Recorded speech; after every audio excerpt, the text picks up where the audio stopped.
প্রিয় চাকরি প্রত্যাশী ভাই বোনেরা, আপনাদের জন্য আরেকটি নতুন এনজিওর চাকরি নিয়োগ বিজ্ঞপ্তি নিয়ে হাজির হলাম। আর সেটা হচ্ছে ঝিনাইদহেরই একটি অঙ্গ আপনার প্রতিষ্ঠান, এনজিও প্রতিষ্ঠান, বেসরকারি উন্নয়ন সংস্থা সৃজনী ফাউন্ডেশন।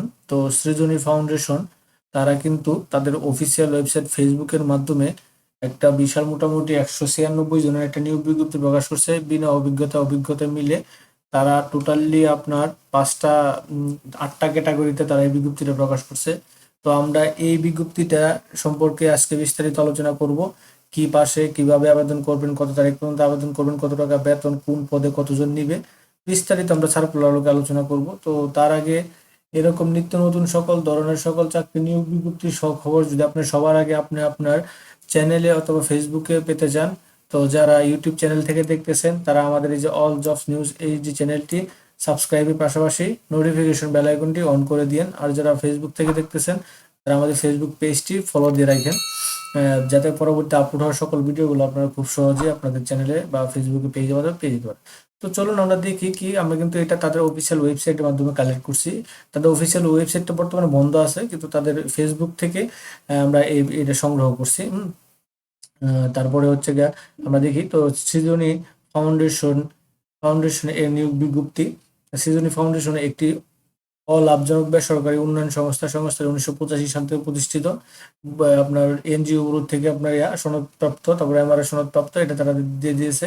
তো এটা তারা বলতেছে যে এই দেশে আমি সবটা পড়লাম না, তাছাড়া ব্যাংক আর্থিক, তারপরে সরকারকে সর্বমোট 8টি পদে 196 জন জনবল নিয়োগ দেওয়া হবে। হ্যাঁ, এটা তারা উল্লেখ করে দিয়েছে। তো আমরা প্রথমে বলছে রিজিওনাল ম্যানেজার 12 জন, গ্রেড 8, স্নাতক স্নাতক উত্তর পাস। আমরা এটা আপনি একটু পড়ে নেবেন, এটা অভিজ্ঞতা সহ চাইছে। তো শিক্ষানবিষ্কার বেতন হবে 50,000 টাকা এবং স্থায়ী করা বেতন হবে 60,041 টাকা। তারপর আছে এরিয়া ম্যানেজার 20 জন, স্নাতক সমমান, MA, M.Com, MSc, MSS, MBA, আপনার PKFC এনজিও কমপক্ষে 5 বছর অভিজ্ঞতা থাকতে হবে, সর্বোচ্চ বয়স 40। তারপর হচ্ছে শিক্ষানবিষ্কার বেতন হবে 45,000 টাকা এবং হচ্ছে স্থায়ী বেতন হবে 54,583 টাকা, এটা হবে। এবারে ফাইন্যান্স অফিসার আছে 3 জন, 10 নম্বর গ্রেডে। এটা স্নাতকোত্তর হিসাব বিজ্ঞান ফাইন্যান্স বিভাগে। শিক্ষানবিষ্কারের বেতন হবে 24,000 টাকা, 40,000 টাকা এবং 49,000 টাকা, 150 টাকা হবে স্থায়ী করার পর। প্রশাসনিক কর্মকর্তা আছে 4 জন। হ্যাঁ, আপনার স্নাতকোত্তর যে কোনো বিষয়ে এগুলো পাবেন। তবে শিক্ষানবিষ্কালে মাসিক বেতন হবে 35,000 টাকা এবং স্থায়ী করার পর বেতন হবে 43,666 টাকা।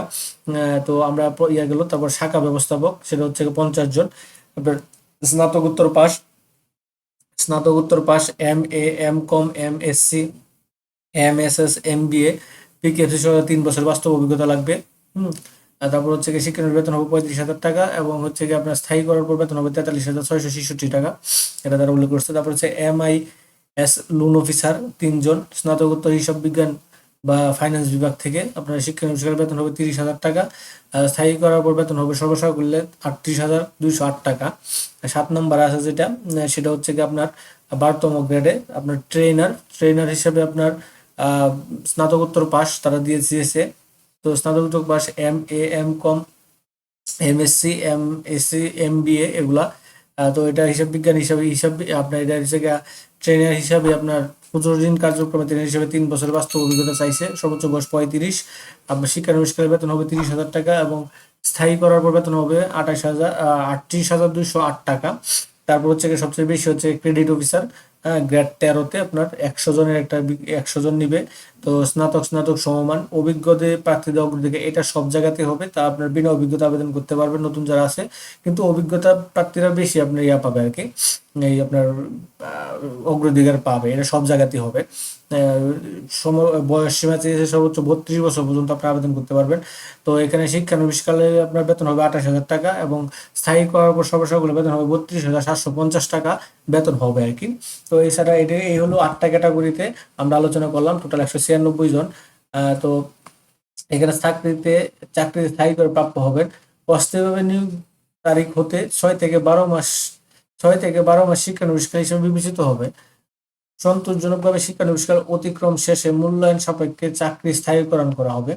চাকরিতে স্থায়ীকরণ করা হলে সংস্থার বেতন কাঠামো অনুযায়ী বেতন ভাতা, বাড়ি ভাড়া, চিকিৎসা ভাতা, 3টি উৎসব ভাতা, প্রভিডেন্ট ফান্ড, গ্র্যাজুয়েটি, বার্ষিক ইনক্রিমেন্ট, অর্জিত ছুটি, স্টাফ কল্যাণ তহবিল থেকে আর্থিক সহায়তা, সংস্থার চাকরি বিধি অনুযায়ী অন্যান্য সুযোগ সুবিধা প্রদান করা হবে। পদমর্যাদা অনুসারে সংস্থার নিয়ম অনুযায়ী নির্ধারিত হারে মোবাইল ভাতা বা টিএডিএ প্রদান করা হবে। সকল পদের যোগ্যতা ভিত্তিতে পদোন্নতির সুযোগ রয়েছে। কাজের গুণগত মান সন্তুষ্টভাবে পরিবর্তন ও ইনসেন্টিভ প্রদান করা হবে। মোটরসাইকেল, কম্পিউটার, ঋণ সুবিধা আছে। তারপর হচ্ছে সংস্থায় কর্মরত স্টাফদের মেধাবী সন্তানদের শিক্ষাবৃত্তি, দুপুরের লাঞ্চের ভাতা, স্বল্প মূল্যে আবাসন সুবিধা। এই সুযোগ সুবিধাগুলো আপনারা স্থায়ী করার পর আপনারা কিন্তু পাবেন। তো আপনারা এখন কিভাবে আবেদন করবেন, কেমনে কি, তো এখানে তারা উল্লেখ করেছে আবেদনের শর্তাবলী।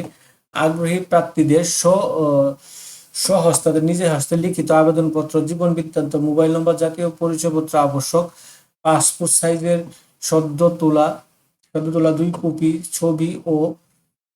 ছবি ও সকল প্রকার পাশের সনদের সত্যায়িত কপি, অভিজ্ঞতা সনদপত্র, নাগরিক সনদপত্র, তারপর হচ্ছে জাতীয় পরিচয়পত্রের ফটোকপি, অনাত্মীয় 2 জন বিশিষ্ট রেফারেন্স সহ আগামী 20শে সেপ্টেম্বর পর্যন্ত এই যে নির্বাহী পরিচালক, সৃজনী ফাউন্ডেশন, প্রধান কার্যালয়, পূর্বহাটি সড়ক, পূর্বহাটি, ঝিনাইদহ সদর, ঝিনাইদহ 7700, এই ঠিকানা বরাবরে আবেদন করতে হবে। খামের উপরে পদের নাম উল্লেখ করতে হবে। এছাড়া অনলাইনে সৃজনী@gmail.com এ আবেদন করতে পারেন। সেক্ষেত্রে শিক্ষাগত যোগ্যতা, অভিজ্ঞতা সংক্রান্ত প্রয়োজনীয় কাগজপত্র সংযুক্ত করার পদের নাম উল্লেখ করতে হবে। পরীক্ষায় কেন্দ্র উপস্থিত দিন কাগজপত্র সাথে আনতে হবে।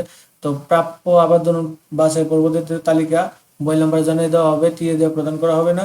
মৌলিক লিখিত পরীক্ষা প্রাথমিকভাবে সংস্থার নিয়ম অনুযায়ী প্রতিষ্ঠানে ফাউন্ডেশন ট্রেনিং আংশিক প্রদান করা হবে। এখানে এটা একটা একটু ঝামেলা আছে, দেখি আমরা পড়ি। 4 নম্বর হচ্ছে গিয়া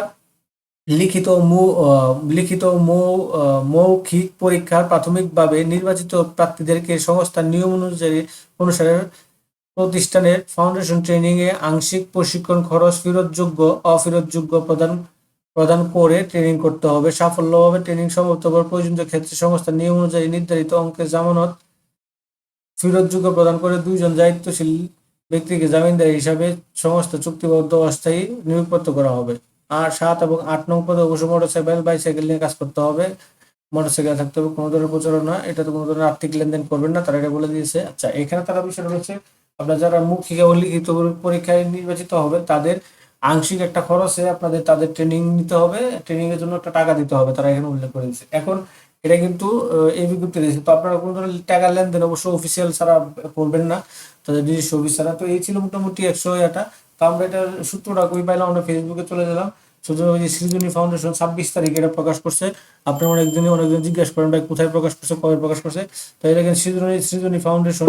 তো সৃজনী ফাউন্ডেশন এখানে তারা এই যে পূর্বহাটি সৃজনী@gmail.com, সৃজনী ফাউন্ডেশন org.com, তাদের ওয়েবসাইটটা আপাতত বন্ধ আছে আমি যতটুকু জানি। ওয়েবসাইটটা আপাতত বন্ধ। তো এখানে তারা কিন্তু এই বিজ্ঞপ্তিটা প্রকাশ করছে। তো এখানে কমেন্টস বা এইগুলো আপনারা দেখতে পারেন এটা। তারপর আপনারা যাচাই বাছাই করে তারপরে কিন্তু আপনারা আবেদন করবেন, শুধু শুধু না। ঠিক আছে, তো মোটামুটি এই ছিল। তারপরেও আমরা কোনো ধরনের আর্থিক লেনদেন করবেন আমরা সবসময় বলে দিই। তো এরকম নিত্য নতুন সকল ধরনের সকল চাকরি নিয়োগ বিজ্ঞপ্তি সবার আগে যদি আপনি আপনার চ্যানেলে অথবা ফেসবুক পেজের মাধ্যমে পেতে চান, তো যারা এখন পর্যন্ত আমাদের এই যে অল জব নিউজ এই যে চ্যানেলটি সাবস্ক্রাইব করেন নাই, চ্যানেলটি সাবস্ক্রাইব করে দিন, পাশাপাশি নোটিফিকেশন বেল আইকনটি অন করে দিন এবং আমাদের ফেসবুক পেজটি ফলো দিয়ে রাখবেন, যাতে করে আপলোড হওয়া পরবর্তী সকল ভিডিওগুলো আপনারা খুব সহজে আপনাদের চ্যানেলে পেয়ে যেতে পারেন। তো সকলে ভালো থাকেন, সুস্থ থাকেন, আল্লাহ হাফেজ।